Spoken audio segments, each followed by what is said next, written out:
close to the truth. He said, you'll be lucky if they let you live. You keep these videos up. Now, I don't really care, because I don't necessarily, I've been dead twice, and I have rose out of my body and had the choice to come back, and I chose to come back. I've seen the spirit world through meditation, through near-death experience, and even through other methodologies. Okay, so my point is that what I discovered is as real as whatever you believe to be real. And the people I presented this information with, including Alex Jones, where I provided Alex Jones proof that the Vatican, because their logos is the biggest logos, it's the entire green side of the dollar bill. There isn't any part of the green side of the dollar bill that doesn't depict the Ark of the Covenant, because the Ark of the Covenant is the whole green side. The two white lines at the top and the bottom of the dollar bill, those are the poles of Shittim wood, or Arcadia wood, that were wrapped in gold, that hold the Ark of the Covenant. And there are 4 ringlets, 2 on the top and 2 on the bottom. There are the 4 and 20 elders that worship the Lord God, which is the word one. The word one sits in the mercy seat in the center. The dollar bill, the size of the dollar bill and the size of the Ark of the Covenant just so happens to be sacred geometry. And when you take a line from the top of the omega symbol down to the bottoms of the omega symbol, it's 51 degrees. And the pyramid, the Great Pyramid, is 51 degrees. And the top of the Great Pyramid in real life is missing, and that's 44 by 44 feet. They projected that to be 44 by 44 feet. And when I wrote the book, the 44th president was being elected, and I relate to that in the book, aka Angels on the Ark by Michael Fazio. Now, I've not kept up with this type of video format because it's been suppressed. The same way Eric H. Klein, who's the world's leading expert, could have said, yeah, you know, Michael Fazio, he's right. He discovered a pictograph that represents the Ark of the Covenant. But I did a lot more than that. I discovered and broke a codices, aka the words in the Bible that allow you to see what's in the left circle or sphere, or what is known as a compass, and the right circle or sphere or compass, and in the left circle facing the bill is the pyramid. Everything inside the left compass is what I call the God part. It all and only has to do with something that's alive or can contribute to life itself. Water, clouds, light, land, grass, trees or shrubs at the bottom of the pyramid, clouds with water vapor. It only has to do with life. In the right side, however, now there's the problem. The right side only has to do with death. An eagle is a killing machine. The claws of the eagle, the talons, the sinister and dexter claw, they rip the meat apart when the eagle attacks from the rear as the coward that it is. And in the sinister and dexter claw, the sinister claw has 13 arrows, and the dexter claw holds a bough of olive branch. B-O-W or B-O-U-G-H, bow and arrows. Either way, that's the codices that I broke. So if you want to read more about this, you can purchase my book for $1.99 on Amazon.com, or $2.99 now it is, $2.99 on Amazon.com. And it's a Kindle-ready book. Now, yeah, I'm selling my book, but I'm also telling you that I might be one of the smartest people that ever existed in the world. And I was told by Steven Spielberg's frontman, Bob Kosberg, K-O-S-B-E-R-G, I was going to be rich beyond my wildest dreams. And 24 hours later, the man told me, Michael, not for nothing, you'll be lucky if you live to the end of the month. They're probably going to kill you for what you put into a book. That was May of 2010. So either they forgot about me, because I'm not very memorable, you know, or they just said, you know what, we'll just suppress this, because I had the ability, the brains, and the technical know-how to prove all of this. They might have just gave me a free pass to talk about this, but nobody else in the entire world will take my challenge. Nobody else on the planet Earth will follow up with any of the emails I ever sent them. That includes George Noory, that includes David Icke, Alex Jones, David Wilcox, the other fella, I forgot his name. All of the people that are supposed to, the one that always talks about the fasci symbol, whatever his name is, none of them would take, and he was broke at the time. He was dead broke, didn't have money to pay his bills or his mortgage, and I wagered him $50,000. He wouldn't even respond to me. So you people that think that I'm just a crazy guy, yeah, I'm crazy, but that doesn't make me wrong, and it never did, and it never will. I am very smart, smarter than anybody that you know. The amount of technological understanding to build stuff, to fix stuff, to restructure this machine, the inside of the machine, to do the welding, to compensate for any problems that I have with the machine, to communicate in a way that the owner is happy to have me fix the machine, to repair the machine in a professional manner, and everything I do works.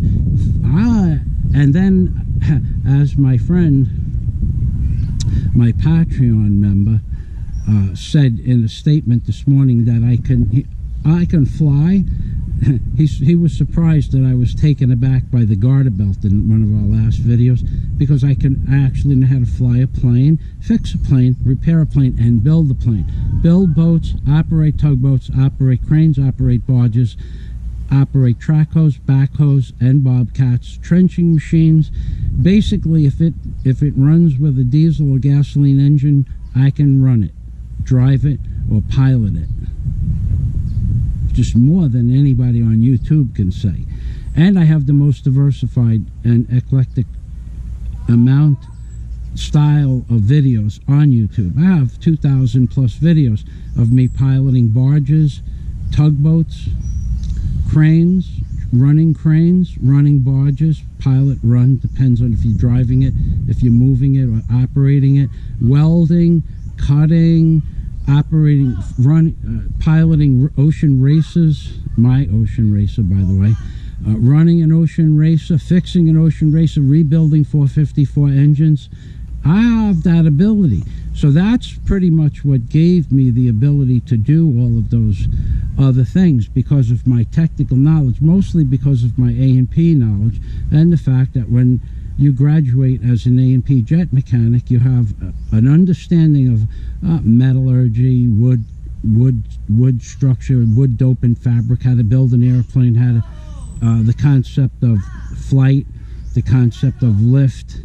Okay, these are all formulas that we had to learn. But one of the most important things that led me to the discoveries on the dollar bill was a set of, when an architect has two sets of plans that they put together, they make marks at the bottom of the plans, little V-shaped marks or X's or slashes.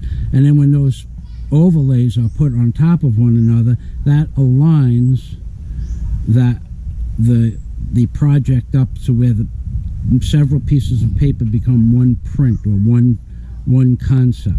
Well, those lines, I saw those lines on the dollar bill, and I'm going, well, why would they do that? And then when I followed through with it, I discovered the Ark of the Covenant on the dollar bill, which set me back 2 years. I knew there was other pictures were on there, but that set me back 2 years. I wouldn't go near it for 2 years. Probably from 2004 to 2006, I wouldn't even touch the dollar bill or the Bible. That's how scary it was when I proved to myself that the Ark of the Covenant was on the dollar bill. I didn't want anything to do with that. That was, I thought God, but we understand God put those pictures on the dollar bill because it says, "In God we trust." I had no idea which God it was. And when I realized that it wasn't the God of the known universe, the concept that of spiritual entity of God. When I realized it was the God of this world, I was taken aback a lot more than what I was with the Garter Belt. So that's what I wanted to share with you today, and I believe this plan was instituted or implemented before the building of the Great Pyramid. I believe this plan has been implemented many times in ancient history, and many things prove that, but just one example, and I'm going to say goodbye. One example is, if you Google underwater city, Cuba, C-U-B-A, Cuba, underwater city, you're going to see a city. It's a pretty good sized city. It's not as big as Manhattan, but it's as big as Miami. And from what I've read, it's pretty big. It's a lot bigger than what you see on the internet, the words on the internet.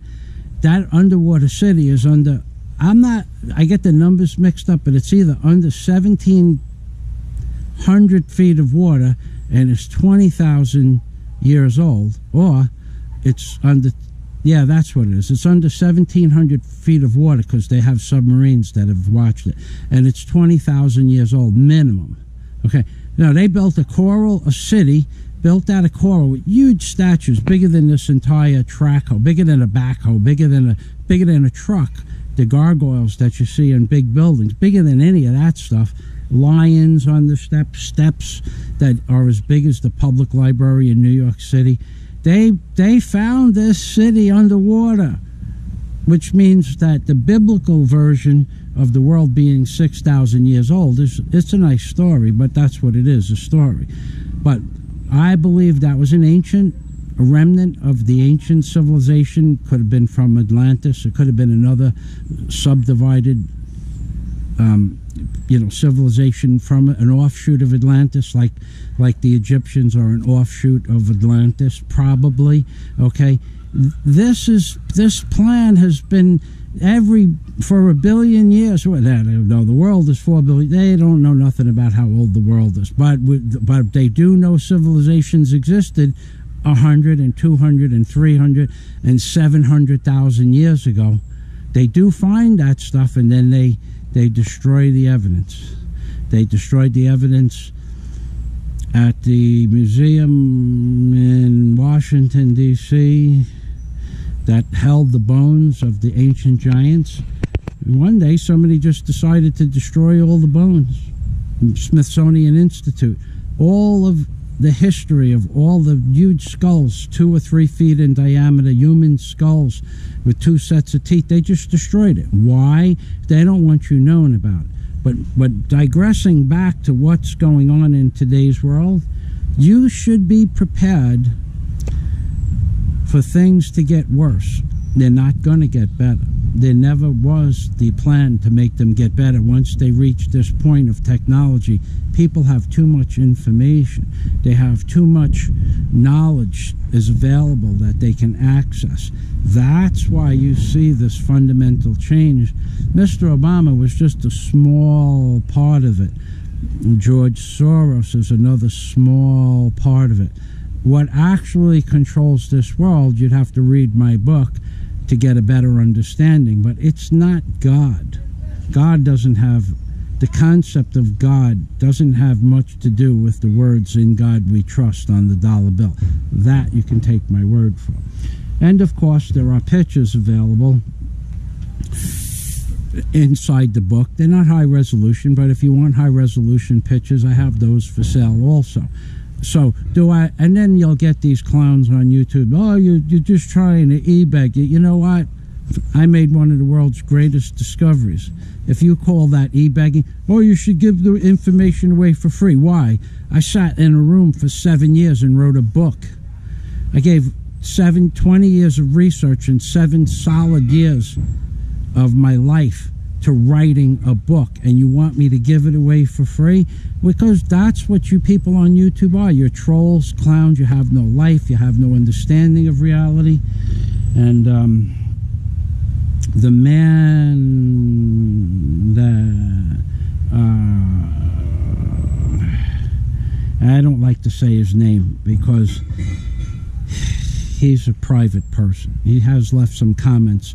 He has left the most intelligent comments on my videos.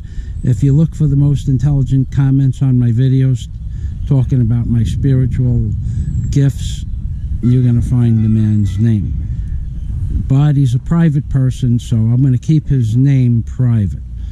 Now, if you have any questions, here's the only way that I'm ever going to address anybody's questions regarding these videos. Number one, if you have a question about the book, you're going to have to buy the book. If you can't afford $2.99, please don't expect me to even start to address your questions. Then once you get the book and you tell me what page and what you're referring to, and you need to be a member of my Patreon account as well. If you're a member of the Patreon account for $10 or more, I'll even call you up on the phone and discuss the concepts and my discoveries. But if you're not a member of my Patreon account for $10 or more, like Scott, then I won't address your questions. I will let you keep them on the board and you can ask other people questions, but I will not address people's questions for free. These videos take many hours to create. This video is already running 30 minutes, or close to it. 33 minutes. Looks like 33 minutes. Yeah, 33, 53, whatever. These videos take several hours to produce. If you don't think my time is worth anything, especially considering I'm doing projects like this, and I have other things to do, if you don't think my time is worth anything, then I think your opinion is worthless. Worthless. Not worth small amount, worthless. My time I value. The clown that got on a few weeks ago and says I have a clock in my head, that's right. I have a clock in my head. If you're gonna ask me for some time, it's gonna cost you something. It's gonna cost you the cost of the book. It's going to cost you the introduction, the $10 monthly service fee in Patreon. It's going to cost you something. I could have 30,000 questions a year I could answer. I could spend the rest of my life chit-chatting with people I don't know on YouTube. Why would I do that? Why would I spend 100 hours a month answering questions? When are you going to pour concrete? You didn't build the ladder right. You're not really a jet mechanic. Dude, go get some clearance and go look it up. Okay? But that's all besides the point. You challenge me, gonna cost you.